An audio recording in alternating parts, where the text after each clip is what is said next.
Praise the Lord. കർത്താവായ യേശുക്രിസ്തുവിൻ്റെ നിസ്തുല്യമേറിയ നാമത്തിൽ എല്ലാവർക്കും ക്രിസ്തീയ വന്ദനം. ഒരിക്കൽ കൂടെ ഈ മീഡിയയിലൂടെ ദൈവത്തിൻ്റെ വചനവും ക്രിസ്തുവിൻ്റെ സാക്ഷ്യവും നിമിത്തം നിങ്ങളോട് ദൈവത്തിൻ്റെ വചനത്തിൽ നിന്ന് സംസാരിപ്പാൻ സ്വർഗത്തിലെ ദൈവം നൽകിയ ഈ അവസരം ഒരു വലിയ പദവിയായി കാണുന്നു. ഈ ദിവസങ്ങളിലെല്ലാം ദൈവസനിൽ വേർപെട്ടിരിപ്പാനും നിങ്ങൾക്ക് വേണ്ടി ഓരോരുത്തർക്ക് വേണ്ടിയും പ്രാർത്ഥിക്കുവാനും ഈ ദിവസങ്ങൾ ദൈവം ബലപ്പെടുത്തിക്കൊണ്ടിരിക്കുന്നു. നിങ്ങളിൽ പലരും അറിഞ്ഞിരിക്കുന്നത് പോലെ ഈ നവംബർ മാസം ദൈവസനിൽ വേർപെട്ടിരുന്ന് പ്രാർത്ഥിക്കുവാൻ ദൈവം നമ്മളെ ബലപ്പെടുത്തി.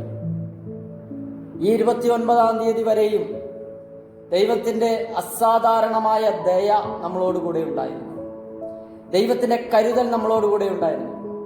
ആയുസ്സും ആരോഗ്യവും ബലവും നൽകി ദൈവം നമ്മളെ പരിപാലിച്ചു. ദൈവത്തിൻ്റെ വൻകൃപകൾക്കായി ഞാൻ ദൈവത്തിന് സ്തോത്രം ചെയ്യുകയാണ്. ഹല്ലേലൂയ. നാശകരമായ മഹാമാരിയിൽ നിന്ന് ദൈവം നമ്മളെ വിടുവിച്ചു. നമ്മളായിരിക്കുന്നിടത്ത് നമ്മുടെ കരങ്ങളെ ഉയർത്തി ദൈവത്തിന് സ്തോത്രം ചെയ്യാൻ പറ്റുമോ? ദൈവത്തിന്റെ വചനം ഇങ്ങനെ പറയുന്നു, നിന്റെ വശത്ത് 1000 പേരും നിന്റെ വലതുവശത്ത് 10,000 പേരും വീഴും. ഞാനിങ്ങനെ പറയാം, നമ്മുടെ കാതുകളിൽ 100 കണക്കിന് തിക്താനുഭവങ്ങളുടെ വാക്കുകൾ കേട്ടെന്നിരിക്കാം. പലരും വീഴുന്നത് നമ്മുടെ കർണപടങ്ങളിൽ മുഴങ്ങിയേക്കാം. എന്നാൽ പ്രാർത്ഥിക്കുന്ന ദൈവവൈതലെ, ദൈവത്തിന് വിശേഷാൽ പദ്ധതിയുള്ള ദൈവത്തിന്റെ വൈതലെ, അവയൊന്നും നിന്റെ നേരെ അടുത്തു വരുത്തില്ല. ഹല്ലേലൂയ. ദൈവത്തിന് നന്ദി പറയുക. ഈ ദിവസങ്ങളിൽ ഉപവാസ പ്രാർത്ഥനകളോടുള്ള ബന്ധത്തില് പോരാട്ടം എന്ന വിഷയത്തെപ്പറ്റി ഒരുപാട് പഠിക്കുവാനും ആ വിഷയത്തിൽ നിന്ന് ദൈവത്തിന്റെ ആലോചനകൾ പ്രാപിക്കുവാനും ഈ ദിവസങ്ങൾ ദൈവം ഇടവരുത്തി. പ്രിയപ്പെട്ടവരെ, നമുക്ക് പോരാട്ടമുണ്ട്. പോരാട്ടമില്ലാത്ത ഒരു കാലഘട്ടത്തെ കുറിച്ച് നമുക്ക് സ്വപ്നം കാണാൻ പറ്റത്തില്ല. ഒരു മിലിറ്ററി, ഒരു പട്ടാളക്കാരന് പോരാട്ടം, യുദ്ധം ഏതു നിമിഷവും പ്രതീക്ഷിക്കണം. അവരെ സംബന്ധിച്ചിടത്തോളം ശാന്തമായ അവസ്ഥ ഏതു സമയവും ഒരു പ്രശ്നകലുഷിതമായ അവസ്ഥയിലേക്ക് നീങ്ങപ്പെടാം. ഈ പകൽക്കാലവും ഞാൻ പ്രാർത്ഥിക്കാം, ഒരുപക്ഷെ സ്വസ്ഥത അനുഭവിക്കുന്ന, മറ്റു കുഴപ്പങ്ങളൊന്നുമില്ല എന്ന് ചിന്തിക്കുന്ന ചിലരെങ്കിലും ഈ ദൂത് കേൾക്കുന്നുണ്ട്. ഈ പകൽക്കാലം ഞാൻ പറയട്ടെ, അവസ്ഥകൾക്ക് ഏതു സമയത്തും മാറ്റം വരാം. വളരെ ജാഗ്രതയോടെ, നിതാന്ത ജാഗ്രതയോടെ ദൈവത്തിന്റെ സന്നിധിയിൽ ആയിരിക്കേണ്ട സമയങ്ങളാണ് ഇത്. പിശാച് ആരെ വിഴുങ്ങേണ്ടു എന്ന് വെച്ച് അവൻ ഊടാടി സഞ്ചരിച്ചുകൊണ്ടിരിക്കുകയാണ്. പാപം വാതിക്കൽ കടക്കുന്നു. അതിന്റെ നോട്ടം നിന്നോടാകുന്നു. ഏത് സമയത്തും പോരാട്ടവും വെല്ലുവിളികളും ജീവിതത്തിന്റെ നടുവിലുണ്ടാകാം. എന്നാൽ അതിന്റെ നടുവിൽ പകച്ചു നിൽക്കാൻ വേണ്ടിയല്ല ദൈവം നിങ്ങളെ വിളിച്ചത്. കഴിഞ്ഞ ഞായറാഴ്ച ന്യായാധിപന്മാരുടെ പുസ്തകം 3-ാം അധ്യായത്തിൽ നിന്ന് ഞാനൊരു വാക്യം വായിച്ചിട്ട് പറഞ്ഞത് ഇങ്ങനെയാണ്: യുദ്ധമറിയാത്ത തലമുറകളെ യുദ്ധം പഠിപ്പിക്കേണ്ടതിനായിട്ട് ദൈവം ജാതികളെ ആക്കി വെച്ചിരിക്കുന്നു. അതെ, ഇന്ന് ഞാനും നിങ്ങളും നേരിടുന്ന, അഭിമുഖീകരിക്കുന്ന പോരാട്ടം, യുദ്ധം അഭ്യസിക്കാനുള്ളതാ. ഇന്ന് രാവിലെ എന്റെ പ്രാർത്ഥനാ മുറിയിൽ ഇരിക്കുമ്പോൾ പരിശുദ്ധാത്മാവ് എന്നോട് പറഞ്ഞു, നിന്റെ അവകാശത്തെ സിംഹത്തിന്റെ വായിൽ നിന്നും കരടിയുടെ വായിൽ നിന്നും വിടുവിക്കേണ്ടതിനാൽ ഞാൻ നിന്നെ യുദ്ധമുറകൾ അഭ്യസിപ്പിക്കുന്ന ദൈവമാ. നീ ചോദിക്കുന്നുണ്ടായിരിക്കാം, ദൈവമേ, എന്റെ നേരെ മാത്രം എന്താ ഈ കരടി പാഞ്ഞു വരുന്നത് എന്റെ അവകാശത്തിന്റെ മേൽ മാത്രമെന്താ ഈ സിംഹം ചീറി പാഞ്ഞടുക്കുന്നത്? ഈ പകൽക്കാലം ഞാൻ പറയട്ടെ, നിന്റെ കൈകൾക്ക് എന്റെ ദൈവം യുദ്ധാഭ്യാസം വരുത്തുക. ഇത് പാഞ്ഞു വരുമ്പോൾ കൃപയുള്ള ഭക്തൻ നോക്കി നിൽക്കാൻ കഴിയത്തില്ല. അതിനെ വലിച്ചു കീറി നിലത്തടിക്കുവാനുള്ള ഒരു ബലവും ഒരു ധൈര്യവും സ്വർഗത്തിലെ ദൈവം നിങ്ങളുടെ മേൽ പകരുന്നത് വനാന്തരത്തിൽ ആരും കാണാനില്ലെങ്കിലും അവിടെ വെച്ച് ദൈവം നിന്നെ യുദ്ധാഭ്യാസം വരുത്തുക. ഈ പ്രഭാതത്തിൽ എനിക്ക് കൈമാറാനുള്ളത്, ആരും അറിയാതെ പ്രാർത്ഥനാ മുറിയിൽ പോരാടുന്ന ദൈവവൈതലേ, പ്രാർത്ഥനാ മുറിയിൽ ശത്രുവിനോട് പോരടിക്കുന്ന ദൈവമക്കളെ ഞാൻ ആത്മാവിൽ കൈമാറുന്നു. പരസ്യമായി നിന്റെ ശത്രുവിനെ നിലത്ത് വീഴ്ത്തി അവന്റെ തല കൊയ്യുവാൻ പ്രത്യേകമായ ഒരു നിയോഗം നിന്റെ മേൽ ഈ പ്രഭാതത്തിൽ എന്റെ ദൈവം പകരുകയാണെന്ന് പറഞ്ഞാൽ ആമേൻ പറഞ്ഞു സ്വീകരിക്കാമോ? രഹസ്യമായി പോരാടുന്ന ദൈവവൈതലിനെ പരസ്യമായി വിജയ സോപാനത്തിലേക്ക് എത്തിക്കുവാൻ എന്റെ ദൈവത്തിന് പദ്ധതിയുണ്ട്. അതെ, നിങ്ങളെ പറ്റി വിജയത്തിന്റെ രഥത്തിലേക്ക് നിന്നെ മുന്നോട്ട് നയിപ്പിക്കുവാൻ, വിജയത്തിന്റെ കുതിരയ്ക്കകത്ത് അതിന്റെ പുറത്തുകൂടെ നിന്നെ ദേശമൊട്ടുക്ക് സഞ്ചരിക്കുവാൻ, ദേശം മുഴുവൻ ഓടുവാൻ എന്റെ ദൈവം പ്രത്യേക നിയോഗത്തോടെ ഈ കാലഘട്ടത്തിൽ ദൈവം നിന്നെ ആക്കി വെച്ചിരിക്കുന്നു. ദാവീദേ, നീ ഭയപ്പെടണ്ട, നിന്റെ മേൽ അഭിഷേകമുണ്ട്. നിന്റെ കൈകൾക്ക് യുദ്ധാഭ്യാസം വരുത്തി. ഏറ്റവും വലിയ പോരാട്ടം ഒരു ഭക്തന്റെ ജീവിതത്തിൽ നേരിടുന്നത് പ്രാർത്ഥനയിലാണ്. ചിലരെങ്കിലും എന്നോട് പറഞ്ഞിട്ടുണ്ട്, പാസ്റ്ററെ, പ്രാർത്ഥിക്കുവാൻ ആഗ്രഹമുണ്ട്, ദൈവസന്നിധിയിൽ മണിക്കൂറുകൾ ഇരിക്കണമെന്ന് ആഗ്രഹമുണ്ട്, പക്ഷെ പറ്റുന്നില്ല, ഉറക്കം വരികയാണ്, ഏകാഗ്രത കിട്ടുന്നില്ല. അതല്ലെങ്കിൽ ഇന്നലകളിൽ എന്റെ ജീവിതത്തിൽ സംഭവിച്ചു പോയ കുറവുകൾ എണ്ണി ഓർമ്മിപ്പിച്ച് എന്റെ പ്രാർത്ഥനയുടെ അന്തരീക്ഷം ഇല്ലാതെയാക്കുന്നു. എനിക്ക് പ്രാർത്ഥിക്കാൻ പറ്റുന്നില്ല. ദൈവത്തിന്റെ മക്കളെ, നീ പ്രാർത്ഥിക്കാൻ പാടില്ല. അതാണ് പിശാച് ചിന്തിക്കുന്നത്. പ്രസംഗിക്കുന്നവനെ പിശാച് ഭയക്കുന്നില്ല, വർഷിപ്പ് ലീഡേഴ്സിനെ പിശാച് ഭയക്കുന്നില്ല. എന്നാൽ പരസ്യമായി ഒരുപക്ഷെ നമ്മുടെ യോഗങ്ങളിൽ മണിക്കൂറുകൾ പ്രാർത്ഥിക്കുന്നവരെ പിശാച് ഭയക്കുന്നില്ല. വാക്കുകൾ കൊണ്ടും നിഘണ്ടുവിലെ പ്രാസമൊപ്പിച്ച് നല്ല വാചക കസർത്തിലൂടെ അനേകരുടെ ശ്രദ്ധയാകർഷിക്കുന്ന ചടുലമായ പ്രാർത്ഥനാ വാചകങ്ങൾ പറഞ്ഞതുകൊണ്ട് പിശാച് ഭയപ്പെടുന്നില്ല. ആരും അറിയാതെ രഹസ്യമായി ഹൃദയശുദ്ധിയോടെ പ്രാർത്ഥിക്കുന്ന ചിലരെയൊക്കെ പിശാച് ഭയക്കുന്നു.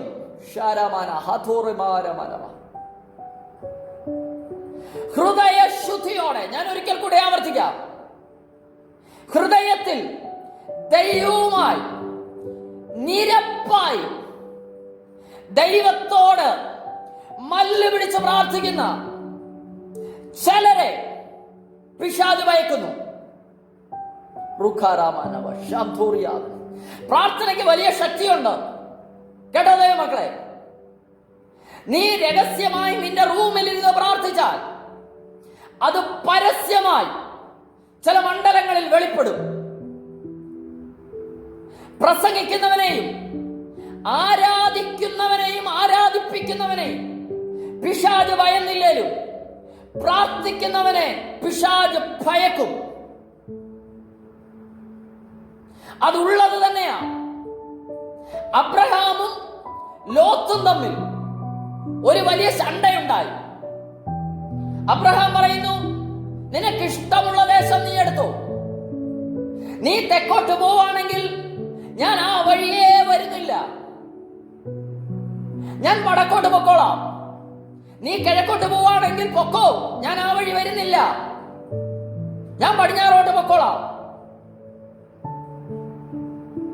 അങ്ങോട്ടും ഇങ്ങോട്ടും തമ്മിൽ വേർപിരിഞ്ഞു. പച്ചപ്പായ പ്രദേശം മുഴുവൻ ലോത്ത്, സോദോം ഗൊമോറ തെരഞ്ഞെടുത്തു. ഇനി ഒരർത്ഥത്തിൽ പറഞ്ഞാൽ അബ്രഹാമിന് ലോത്തിന്റെ കാര്യത്തിൽ ഇടപെടണ്ട, അതിന്റെ ആവശ്യമില്ല. ലോത്തിന്റെ കാര്യം ലോത്ത് നോക്കിക്കോളും. രണ്ടുപേരും ഒരുമിച്ചായി ഇറങ്ങിയത്. പക്ഷെ വിളി കേട്ടത് അബ്രഹാം മാത്രമേ ഉള്ളൂ. അബ്രഹാമിന് അതുകൊണ്ട് അല്പം വരണ്ട ദേശം കിട്ടിയെന്ന് പറഞ്ഞ് കുഴപ്പമൊന്നുമില്ല. ഇടയ്ക്ക് ഞാനൊരു ദൂത് പറയാം. വിളി കേട്ടിറങ്ങിയ നിനക്ക് കണ്ണിന്റെ മുമ്പിൽ വരൾച്ച മാത്രമേ മുന്നിലുണ്ടെങ്കിലും ഞാൻ ആത്മാവിൽ കൈമാറുന്നു, മരുഭൂമിയെ നീരുറവയാക്കി മാറ്റുന്ന ഒരു ദൈവമുണ്ട്. അബ്രഹാമേ, നിന്റെ മുമ്പിൽ വരണ്ട നിലമാണെങ്കിലും മരുഭൂമിയാണെങ്കിലും നിനക്ക് ഭയപ്പെടേണ്ട ആവശ്യമില്ല. നിന്റെ മേൽ ദൈവത്തിന്റെ വാഗ്ദത്തമുണ്ട്. നിന്റെ മേൽ ദൈവത്തിന്റെ ഒരു സ്പെഷ്യൽ കോളിംഗ് ഉണ്ട്. നിന്നെ മാന്യമായി നടത്തുക എന്നുള്ളത് ദൈവത്തിന്റെ അഭിമാനമാണ്. ഈ ദൂത് ഞാൻ കൈമാറുന്നു. ആത്മാവിൽ പോരാടുന്ന ദൈവമക്കളോട് നിന്നെ അഭിമാനത്തോടെ 10 പേരുടെ മുമ്പിൽ പരസ്യമായി നിർത്തേണ്ടത് എന്റെ ദൈവത്തിന്റെ പദ്ധതിയാ. അതുകൊണ്ടാണ് സക്കായിയെ നോക്കിക്കൊണ്ട് പുതിയ നിയമത്തിൽ എന്റെ യേശു കർത്താവ് പറയുന്നത്, ഇവനും ലോത്തിന്റെ മകൻ എന്നല്ല പറഞ്ഞത്, വിളി കേട്ടിറങ്ങിയ അബ്രഹാമിന്റെ മകനാകിയ. ലേഖനങ്ങൾ എഴുതുമ്പോൾ പൗലോസ് പറയുന്നുണ്ട്, അബ്രഹാമിന്റെ അനുഗ്രഹം. ഈ പകൽക്കാലം ദൈവത്തിന്റെ വചനം കേൾക്കുന്ന ദൈവമക്കളെ, വിളി കേട്ടിറങ്ങിയവന്റെ അനുഗ്രഹം തലമുറകളുടെ മേൽ പകരുന്നവനായ എന്റെ ദൈവം. ലോത്തിന്റെ കാര്യത്തിൽ ഇടപെടേണ്ട ആവശ്യമില്ലാത്ത എബ്രഹാം ദൈവത്തിന്റെ ദൂതൻ ഇറങ്ങി വന്ന് വാഗ്ദത്തം കൈമാറി. ഇനി അടുത്തത് ചെയ്യാനുള്ളത്, ഞാൻ സോദോമിനെ നശിപ്പിക്കാൻ പോകുന്നു എന്ന വാർത്ത അറിഞ്ഞപ്പോൾ ഇടിവിൽ നിൽക്കുകയാണ്. പാപത്തിന്റെ പടുകുഴിയിൽ വീണുപോയ, പാപത്തിൽ അകപ്പെട്ടു പോയ, പാപത്തിന്റെ പട്ടണത്തിൽ അകപ്പെട്ടു പോയ ലോത്തിനു വേണ്ടി ആര് പ്രാർത്ഥനയിൽ പോരാടുന്നു? തനിക്കെതിരെ യുദ്ധം നിയമിച്ചവൻ, തനിക്കെതിരെ ഷണ്ടയുണ്ടാക്കിയവൻ, കൂടെ ഇറങ്ങി തിരിച്ച് ഇടയന്മാർ തമ്മിൽ ഷണ്ടയുണ്ടായപ്പോൾ നീ അങ്ങോട്ട് പൊക്കോ, നല്ല ദേശം ഞാൻ എടുക്കാമെന്ന് പറഞ്ഞ് ഒരു മനസ്സാക്ഷി പോലും കാണിക്കാതെ അബ്രഹാമിന് ഇനി എന്തായിത്തീരും, അവന്റെ നന്മ എന്തായിത്തീരുമെന്ന് ഒരു ചിന്ത പോലും ഇല്ലാതെ ടാറ്റ പറഞ്ഞ് നന്മ നോക്കി പോയവന് വേണ്ടി, അബ്രഹാമേ നീ എന്തിനാ ഇടിവിൽ നിൽക്കുന്നത്? അതെ, പ്രാർത്ഥിക്കുന്നവൻ ലാഭേച്ഛ നോക്കിയല്ല. അവൻ ഒരു പക്ഷേ തനിക്കെതിരെ ശത്രുത്വം മാത്രം ചെയ്ത വ്യക്തിയായിരിക്കാം, തനിക്കെതിരെ ഗൂഢാലോചന നടത്തിയ വ്യക്തി മാത്രമായിരിക്കാം, തന്റെ ഉയർച്ചയ്ക്ക് തടസ്സം നിന്ന വ്യക്തി മാത്രമായിരിക്കാം. എന്നാലും അബ്രഹാം മല്ല് പിടിക്കുക, കർത്താവേ 50 പേര്, ഒരു 5 പേര് കുറഞ്ഞാലോ, ഒരു 10 പേര് കുറഞ്ഞാലോ, ഒരു 10 പേരെങ്കിലും ഉണ്ടെങ്കിൽ. നിങ്ങൾ ആ ഭാഗം ഉൽപ്പത്തി പുസ്തകത്തിൽ എടുത്ത് വായിക്കണം, ചങ്ക് പൊട്ടിപ്പോകും. ആ അബ്രഹാമിന്റെ പ്രാർത്ഥനയിലുള്ള പോരാട്ടം നിങ്ങൾ തിരിച്ചറിയണം. ഈ പകൽക്കാലം ഞാൻ ആത്മാവിൽ കൈമാറുന്നു. 29ാമത്തെ ദിവസം ഉപവാസത്തിന്റെ ശക്തിയോടെ നിയോഗത്തോടെ ഞാൻ പറയുന്നു, നിങ്ങളുടെ ശത്രുക്കൾക്ക് വേണ്ടി പ്രാർത്ഥിക്കുവാൻ, വാക്കുകൊണ്ട് വാചാലമായി പ്രാർത്ഥിക്കാനല്ല, മനസ്സോടെ ഹൃദയ ശുദ്ധിയോടെ പ്രാർത്ഥിക്കാൻ പറ്റുമോ നിങ്ങൾക്ക്? നമ്മൾ പറയാറുണ്ട്, ഇയ്യോബ് തന്റെ സ്നേഹിതന്മാർക്ക് വേണ്ടി പ്രാർത്ഥിച്ചു. ആ സ്നേഹിതന്മാർ വാക്കുകൊണ്ട് ഉപദ്രവിച്ചവരാ. അവർക്ക് വേണ്ടി പ്രാർത്ഥിച്ചു. തന്റെ സ്ഥിതിക്ക് ദൈവം ഭേദം വരുത്തി. ഇത് ദുർവ്യാഖ്യാനം ചെയ്ത് തെറ്റിദ്ധാരണ വരുത്തി നമ്മുടെ അടുത്ത കസേരയിൽ ഇരിക്കുന്നവർക്ക് വേണ്ടി നമ്മൾ പ്രാർത്ഥിക്കുക. എന്തിനാ? അവൻ രക്ഷപ്പെടാനല്ല, മറിച്ച് അവന് വേണ്ടി ഞാൻ പ്രാർത്ഥിച്ചാൽ എന്റെ മോൻ ഗൾഫിൽ പോകും, അവന് വേണ്ടി പ്രാർത്ഥിച്ചാൽ എന്റെ കുടുംബത്തിന് ആശ്വാസം ഉണ്ടാവും. ദൈവമക്കളെ, അങ്ങനെയല്ല. എനിക്കൊന്നും ലഭിച്ചില്ലേലും വേണ്ടില്ല, എനിക്ക് ഒരു നന്മയും കിട്ടിയില്ലേലും വേണ്ടില്ല, എന്റെ ദൈവം എനിക്ക് തരുന്നത് മതി. എന്നാലും പ്രതിഫലേച്ഛ കൂടാതെ നിനക്കെതിരായി പ്രവർത്തിച്ചവർക്ക് വേണ്ടി ആത്മാർത്ഥമായി പ്രാർത്ഥിക്കുവാൻ. ഓ, അസാധാരണമായൊരു ദൈവിക നിയോഗം. ചില കുടുംബങ്ങളിൽ വിടുതലാകുമെന്ന് ഞാൻ പറയാം. നിന്നെ ഉപദ്രവിച്ചവർക്ക് വേണ്ടി ആത്മാർത്ഥമായി പ്രാർത്ഥിക്കാൻ നിനക്ക് പറ്റുമോ? അതാ യേശുവിന്റെ ദിവ്യമായ സ്വഭാവം. തന്നെ പിടിച്ചു കെട്ടി ക്രൂശിക്കാൻ കൊണ്ടുപോകുന്ന പടയാളികളിൽ ഒരാളെ പത്രോസ് വെട്ടി അവന്റെ ചെവി താഴെ വീണപ്പോൾ പത്രോസിനെ ശാസിച്ച് ആ ചെവിയെടുത്ത് വെച്ച് സൗഖ്യമാക്കി കൊടുത്ത ദൈവമായ എന്റെ ദൈവം ഈ പകൽക്കാലം ആത്മാവനോട് പറയുന്നു, ചിലരെയൊക്കെ ഒന്ന് ചേർത്ത് പിടിക്കുക, ചിലരുടെയൊക്കെ തോളലൊന്ന് കൈയിട്ട് ചേർത്ത് പിടിക്കുക. അവരുടെ ഹിസ്റ്ററി പോസ്റ്റ്മോർട്ടം ചെയ്യാതെ ചിലരെയൊക്കെ ഒന്ന് ആത്മാവിൽ ചേർത്ത് പിടിക്കുക. എനിക്കറിയത്തില്ല, ദൈവത്തിന്റെ ആത്മാവ് ആരോടോ പ്രവചനാത്മാവിൽ പറയുന്നു, നിന്നെ ഉപദ്രവിച്ചവരെ, നിന്റെ ഉയർച്ചയ്ക്ക് തടസ്സം നിന്നവരെ, നിനക്കെതിരെ ശബ്ദം ഉയർത്തിയവരെ നിന്റെ പ്രാർത്ഥനാ മുറിയിൽ ഒന്ന് ചേർത്ത് നിർത്ത്. അവരറിയണ്ടെന്നേ എന്റെ ദൈവം അതറിയുന്നു.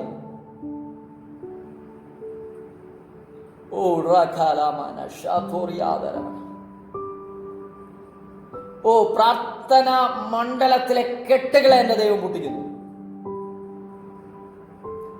പ്രാർത്ഥനയുടെ രീതികൾക്ക് മാറ്റം വരാൻ പോവാ. ഓ ഷാബാല ഹഥോറമന വൈഡമനാദരാദര.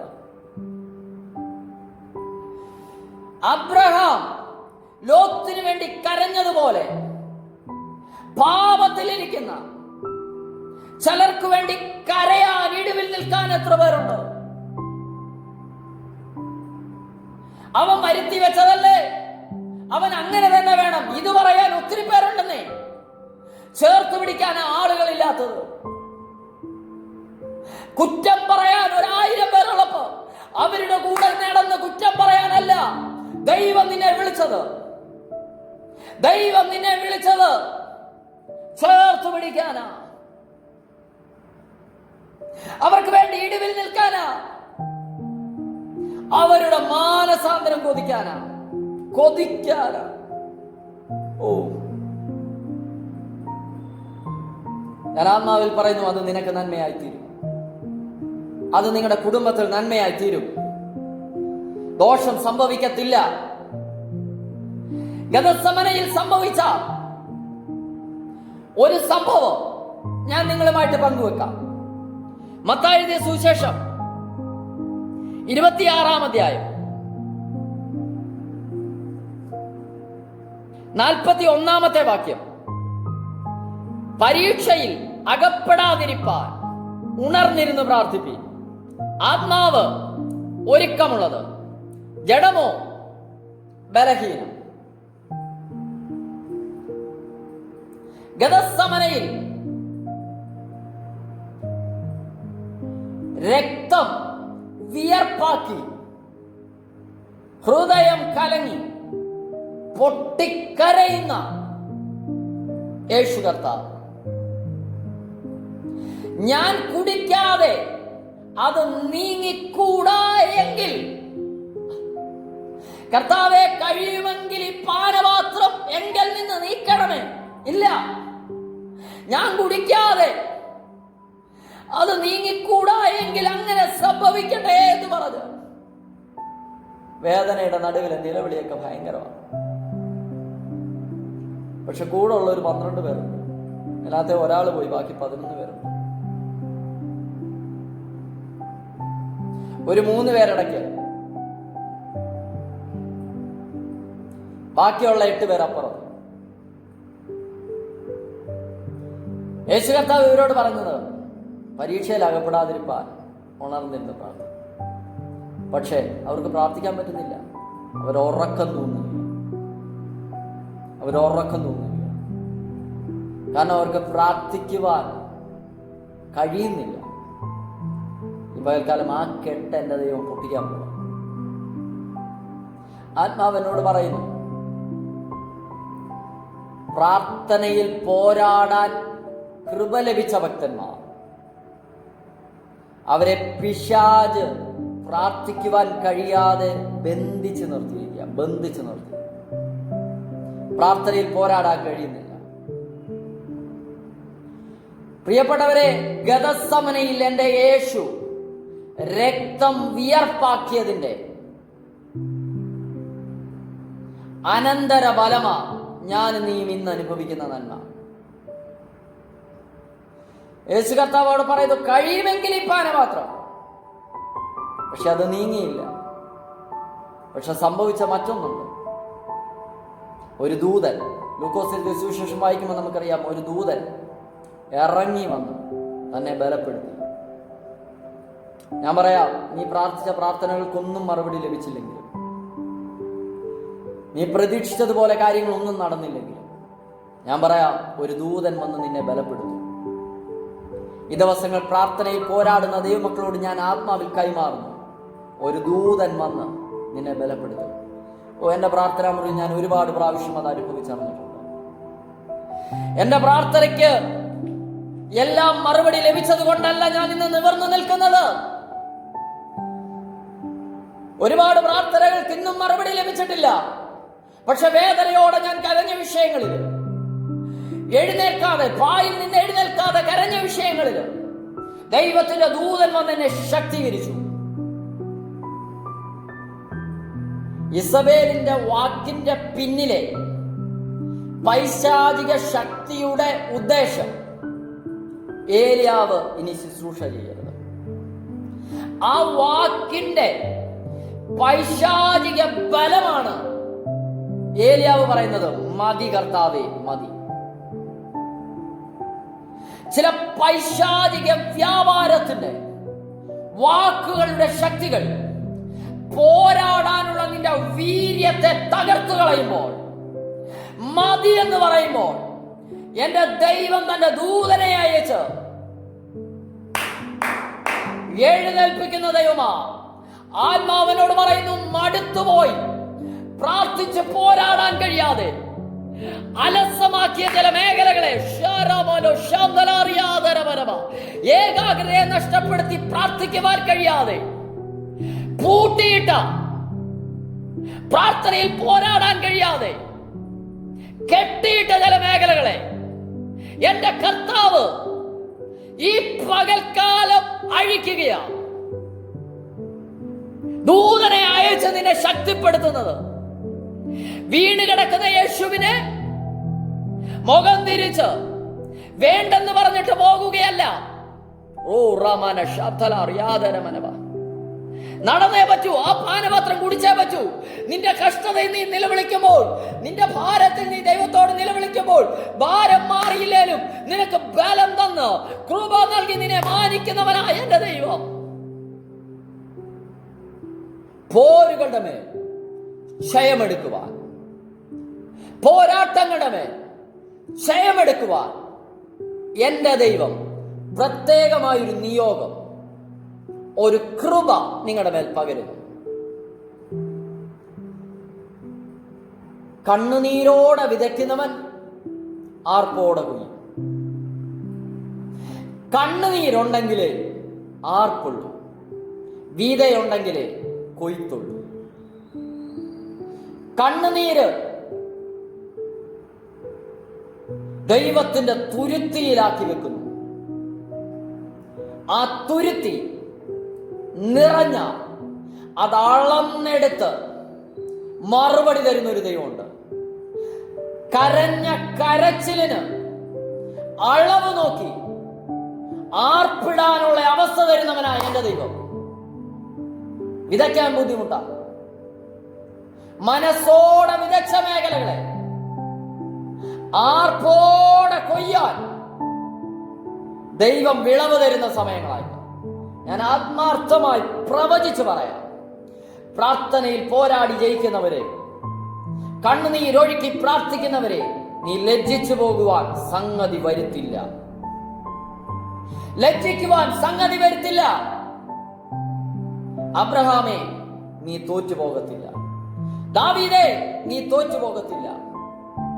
യോസഫേ, നീ തോറ്റു പോകത്തില്ല.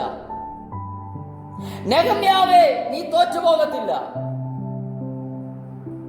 ഹന്നേ, നീ തോറ്റു പോകത്തില്ല. ഇനി എത്ര പേര് വേണം? മൊർദെഖായിയെ, നീ തോറ്റു പോകത്തില്ല.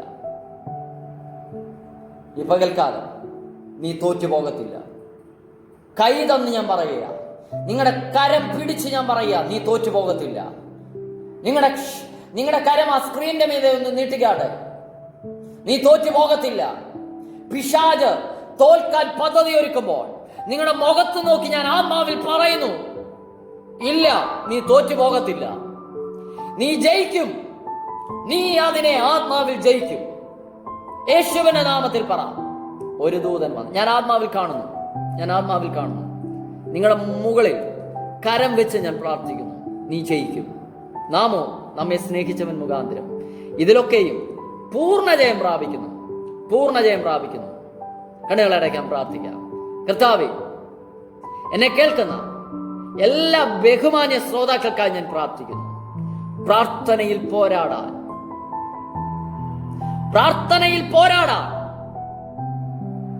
ഒരു പ്രത്യേകമായ ദൈവകൃപ ഈ ജനത്തിന് ദൈവം നൽകണമേ.